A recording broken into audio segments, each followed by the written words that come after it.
सभी पत्रकार बंधुओं को नमस्कार। आज की ये प्रेस वार्ता एक बहुत ही महत्वपूर्ण बिंदु पे की जा रही है।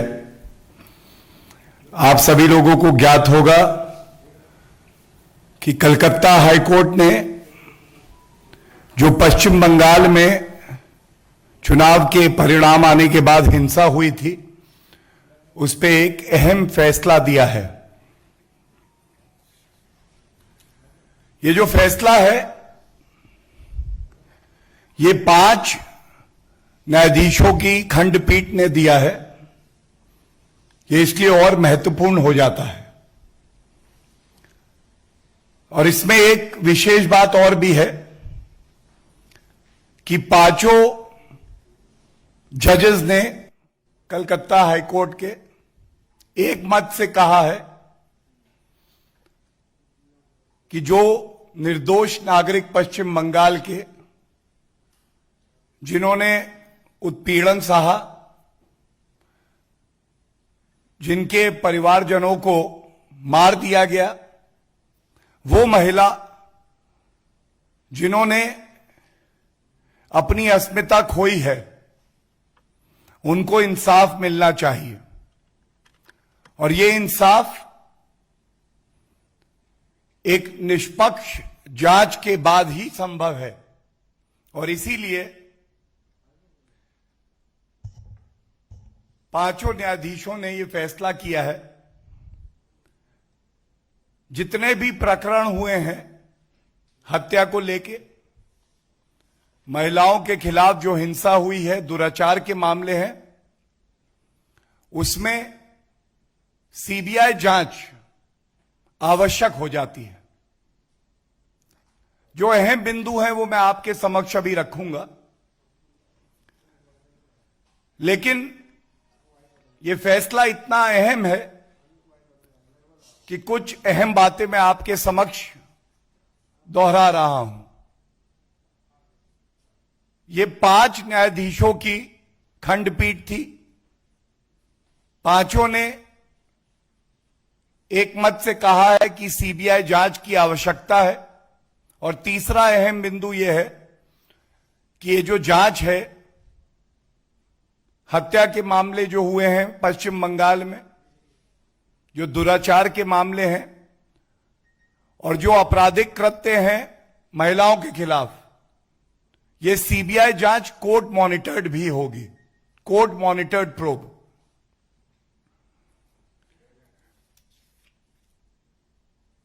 2 मई पश्चिम बंगाल में कानून व्यवस्था गई। यह सारांश है आज के इस फैसले का। और सबसे पहले जो अहम बिंदु हैं फैसले के, जो कुछ टिप्पणियां हैं, आदेश हैं, वो मैं आपके समक्ष रख देता हूं। ये बहुत ही अहम है क्योंकि 2 मई की तारीख जब चुनाव के परिणाम आए,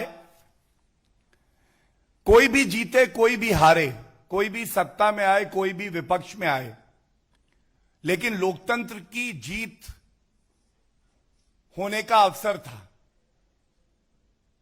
it was a reason for celebration. It is unfortunate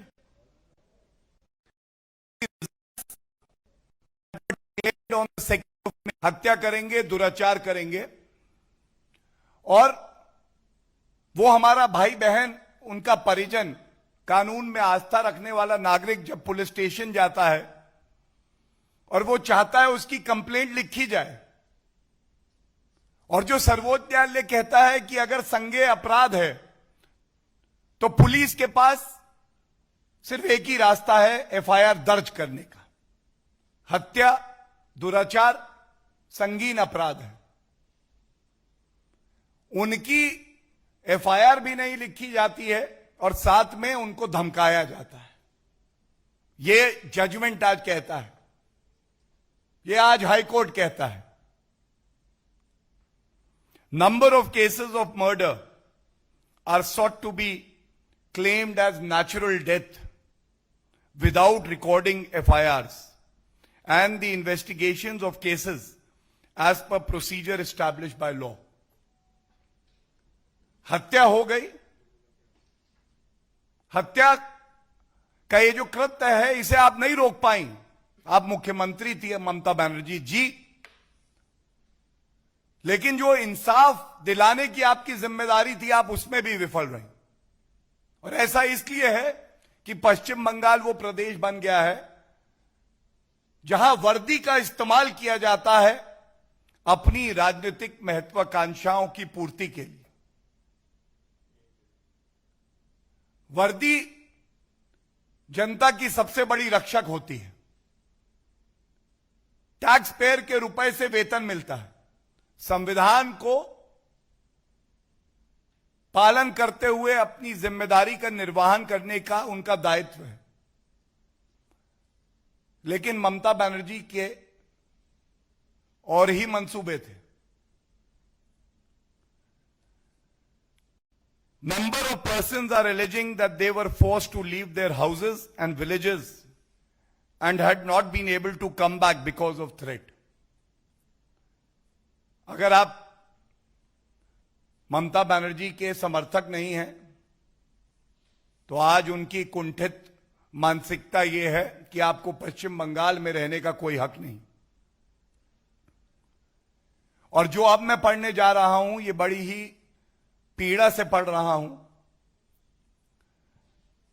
In number of cases pertaining to murder, rape and other crime against women, the cases are sought to be closed without registration of FIRs or no response given to the committee, apparently to favor the accused.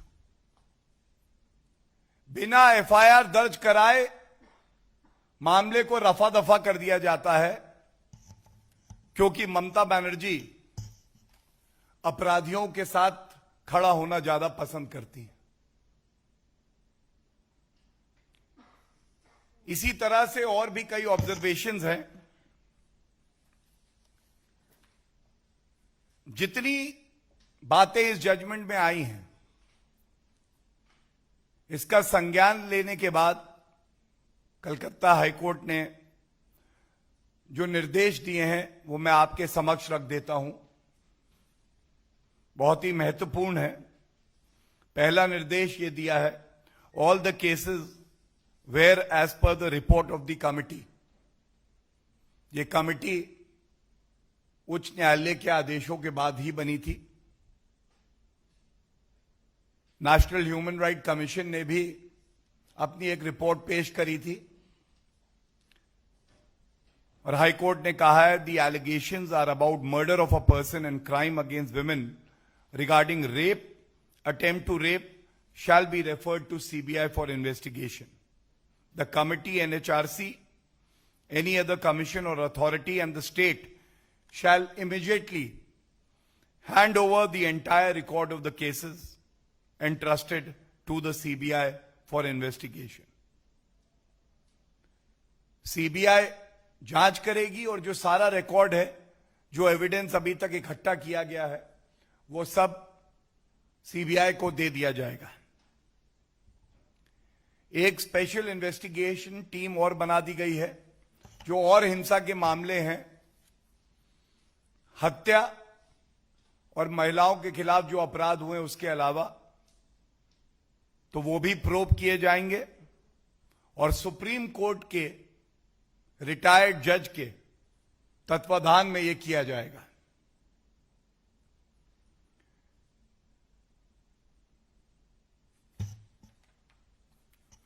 Bharatiya Janata party ने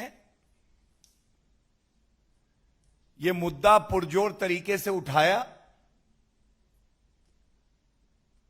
हमारी party के राष्ट्रीय अध्यक्ष Shri JP Nadda ji जब ये हिंसा की खबरें आई तो खुद पश्चिम बंगाल गए और भारतीय जनता पार्टी का मकसद केवल एक था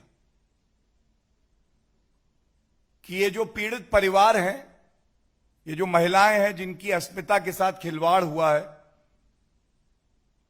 भारतीय जनता पार्टी प्रतिबद्ध थी कि उनको इंसाफ मिले और हमारी ये भी मांग रही थी,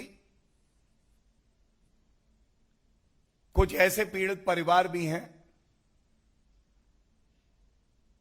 जिनकी आर्थिक हालत बहुत मजबूत नहीं थी, तो उनको सहायता भी दी जाए।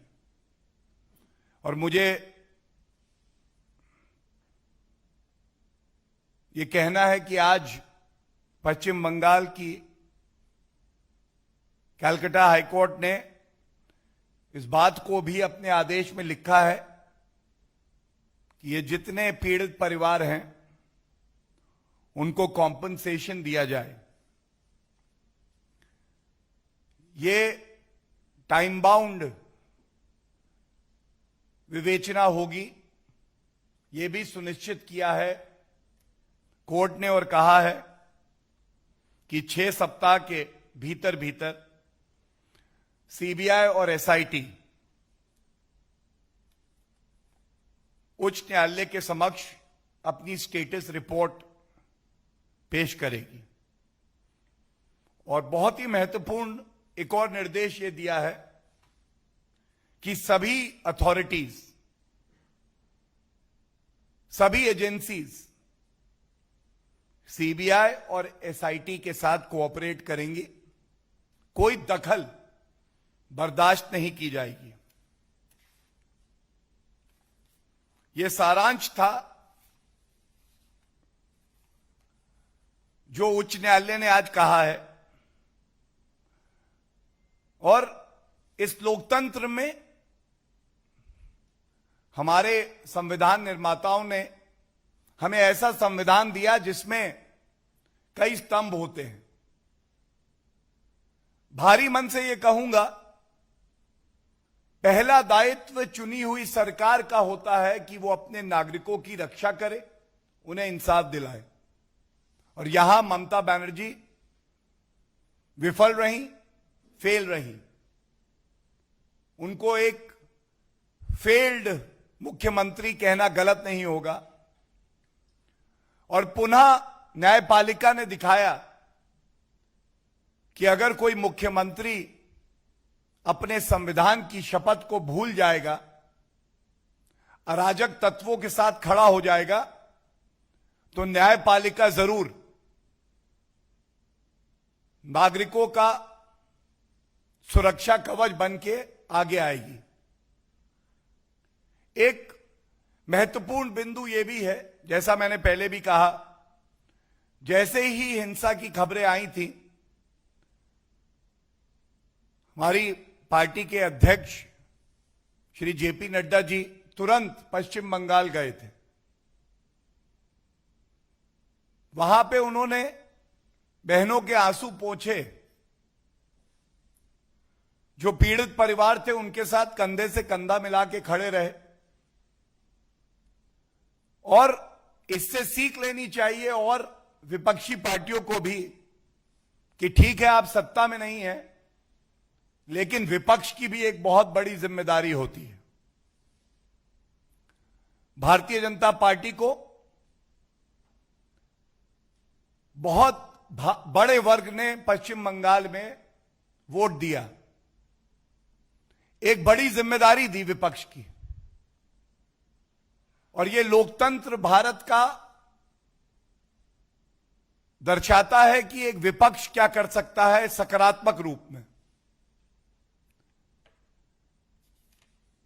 कोर्ट से लेकर सड़कों तक भारतीय जनता पार्टी ने आम जनता की लड़ाई लड़ी, इस मुद्दे को पुरजोर तरीके से उठाया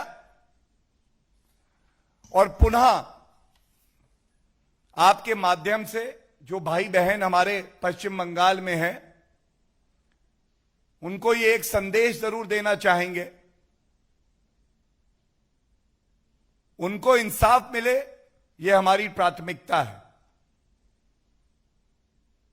हमारा कर्तव्य है कि हम आपके साथ खड़े रहें और जब तक आपको इंसाफ नहीं मिलता, भारतीय जनता पार्टी हर उस परिवार के साथ, हर उस पीड़िता के साथ खड़ी है जिसके साथ टीएमसी के गुंडों ने ममता बनर्जी ने अन्याय किया है।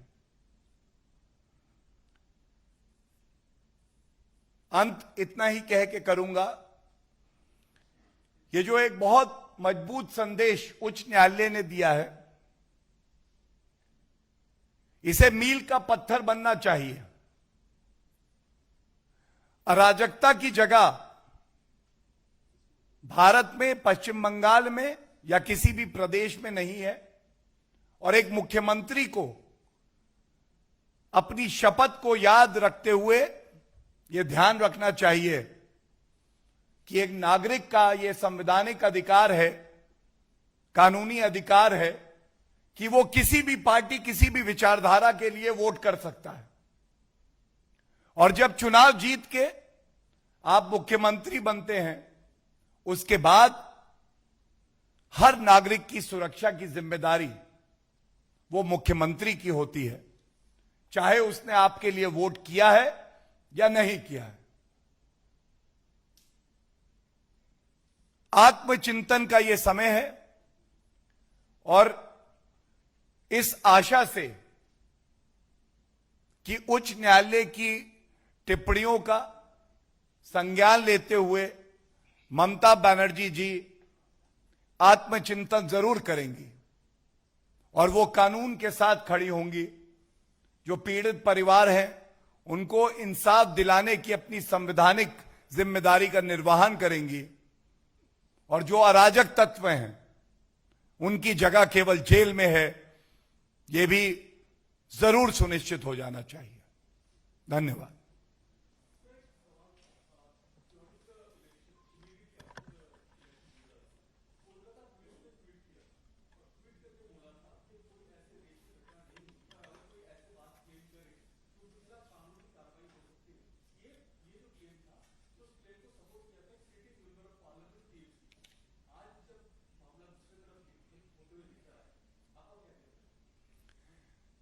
देखिए, मैं इतना ही कहूंगा, आज ये मायने नहीं रखता कि टीएमसी के सांसद क्या कहते हैं, ममता बनर्जी जी क्या कहती हैं।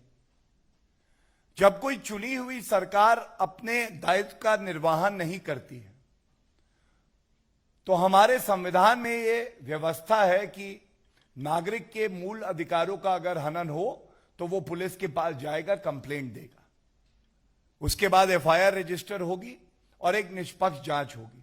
लेकिन जो बातें मैंने आपके समक्ष रखी, यह स्पष्ट हो गया है एनएचआरसी की रिपोर्ट के बाद, उसका संज्ञान लेते हुए, उस पर अपनी मोहर लगाते हुए कलकत्ता हाईकोर्ट ने यह माना है कि ना कंप्लेंट ली जा रही थी, ना एफआईआर रजिस्टर हो रही थी। परिवारों को, पीड़िताओं को डराया जा रहा था मुकदमे वापस हो। यह भी बात स्पष्ट हो गई कि अपराधियों को संरक्षण कोई दे रहा था तो वो खुद सरकार थी। यह भी स्पष्ट हो गई कि प्रथम दृष्टया, बड़ी जिम्मेदारी से कह रहा हूं, प्रथम दृष्टया जो लोग आरोपी पाए गए हैं, subject to investigation by the SIT and the CBI, वो रूलिंग पार्टी के थे। और आज जब एक संवैधानिक संस्था उच्च न्यायालय ने बहुत गहराई से अध्ययन करने के बाद कुछ निर्देश दिए हैं, उसका सम्मान होना चाहिए। आज लॉ ऑफ द लैंड यही है। और मैं इतना ही कहूंगा, बहुत सी चीजें कानूनी प्रक्रिया से ठीक की जा सकती हैं, लेकिन उस महिला की अस्मिता वापस नहीं आएगी। जिस परिवार ने अपना परिजन खो दिया है, उसके प्राण वापस नहीं आएंगे। ये किसकी विफलता है? किसके मुंह पे ये कालक है? ये मुख्यमंत्री ममता बनर्जी के लिए आत्मचिंतन का समय है। धन्यवाद।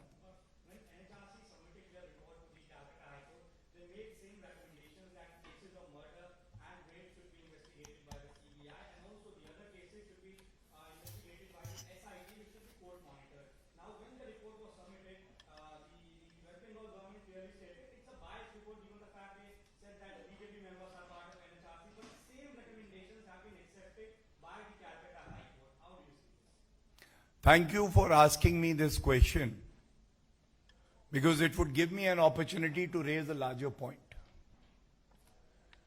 The citizens exercise their right to vote. They are biased. The Election Commission of India, if you lose, is biased. If you win, it's fine. The Honorable Supreme Court, which is still seized with the matters pertaining to post-poll violence in West Bengal, according to the TMC, is biased. 5 judges bench of the Calcutta High Court, which has taken cognizance of the in-depth report of the committee and gives a finding against the TMC government, is biased. The Prime Minister of the country, who is serving the people of the country and West Bengal, is biased. The Bharatiya Janata Party, which is raising the issues which concern the common people of West Bengal, is again biased.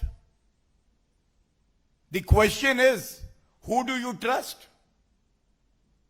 If you do not trust the constitutional authorities of the country, the judicial system of the country, the citizens of West Bengal, then you have no right to govern the state. Anyone else?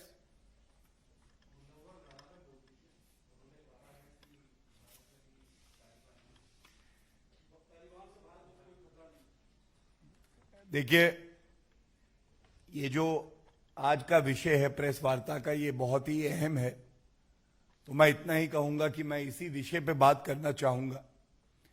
लेकिन जो प्रश्न आपने पूछा है, क्योंकि वो भारतीय नागरिकों से भी जुड़ा हुआ है, और आप सब जानते हैं कि श्री नरेंद्र मोदी जी के नेतृत्व में हमारी प्राथमिकता भारतीय नागरिकों का हित है, तो इतना जरूर कहूंगा कि केंद्र की सरकार जो परिस्थितियां वहां बनी हुई हैं उस पर उनकी नजर है, और जब तक एक एक भारतीय को सुरक्षित भारत नहीं लाएंगे तब तक हम आराम से नहीं बैठेंगे। धन्यवाद।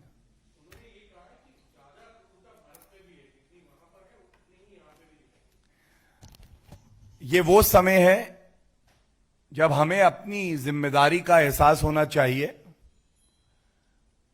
और सरकार के साथ जब हर नागरिक खड़ा हो सकता है, तो ऐसे लोग भी हो सकते हैं जो नहीं चाहते कि हमारे नागरिक सुरक्षित भारत वापस आए।